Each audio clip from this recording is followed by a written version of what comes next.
নির্বাচন কেবলমাত্র উলবেড়িয়া থেকে একজনকে প্রতিনিধি পাঠানোর ভোট নয়, এই নির্বাচন সামগ্রিকভাবে ভারতবর্ষের আগামী প্রধানমন্ত্রী কে হবেন, এই দেশ কার হাতে সুরক্ষিত থাকবে তার নির্বাচন।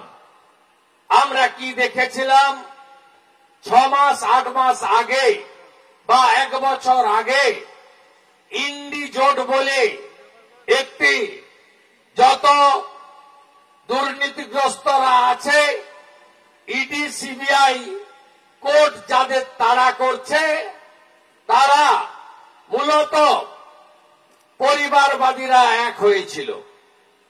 তাদের 3টে এজেন্ডার উপরে তারা সবাই মিলিত হয়েছে। একটা পরিবারবাদ বা বংশবাদকে বাঁচিয়ে রাখা, 2 হচ্ছে তুষ্টিকরণ তোষণের রাজনীতি চালিয়ে যাওয়া, জাতপাত ধর্ম সম্প্রদায় বিভাজনের রাজনীতি, 3য় হল ভ্রষ্টাচার দুর্নীতি এবং রাজনীতি বা সরকার দলকে ব্যবসায় পরিণত করে নিজের আখের গুছিয়ে একটু বিলাসিতার জীবন যাপন করা। আমরা দেখেছি এতে কারা কারা ছিলেন, 4G ছিলেন। 4G হল চাচা নেহেরু, তার কন্যা ইন্দিরা গান্ধী, তার পুত্র রাজীব গান্ধী, তার বেটা রাহুল গান্ধী। 3G কে দাদু করুণানিধি, বেটা স্ট্যালিন আর নাতি উদয়নিধি। আরো 3G আছে, বাবা শেখ আব্দুল্লাহ, বেটা ফারুক আব্দুল্লাহ, নাতি ওমর আব্দুল্লাহ। 2G তো ছড়াছড়ি, মুলায়ম সিং, বেটা অখিলেশ, লালু যাদব, বেটা তেজস্বী, শরদ পাওয়ার, কন্যা সুপ্রিয়া সোলে। এখানেও আছে 2G। পিসি, তার আলালের দুলাল, কয়লা ভাইপো। এরা 4টে মিটিং করেছে। একটা মিটিং বাঙ্গালোরে, একটা মিটিং পাটনাতে, আরেকটা মিটিং মুম্বাইতে, আরেকটা মিটিং দিল্লিতে।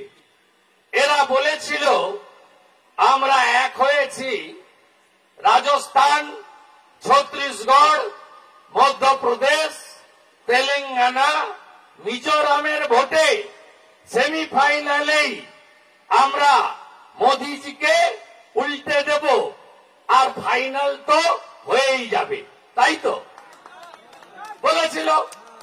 তারপরে রাজস্থান, ছত্তিশগড়, মধ্যপ্রদেশে ওরাই উল্টে গেছে।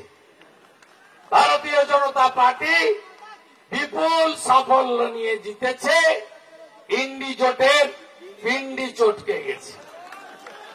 আর ইন্ডির যিনি হোতা ছিলেন নীতিশ কুমারজি, তিনি তো বিহারে আসল খেলা করে দিয়েছেন। খেলা হবে তো বিহারে খেলা হয়ে গেছে। বিহারে এখন এনডিএ বিজেপি সরকার। তাই এরা বুঝে গেছে আর কিছু হবে না। তাই পশ্চিমবঙ্গে আপনারা বিরোধী যারা লড়ছে দেখছেন, তাদের কোনো দিশা নেই। আপনাকে যদি বলা হয় যে বিজেপি করেন, আপনার দেশের ভোট, প্রধানমন্ত্রীর নাম কি?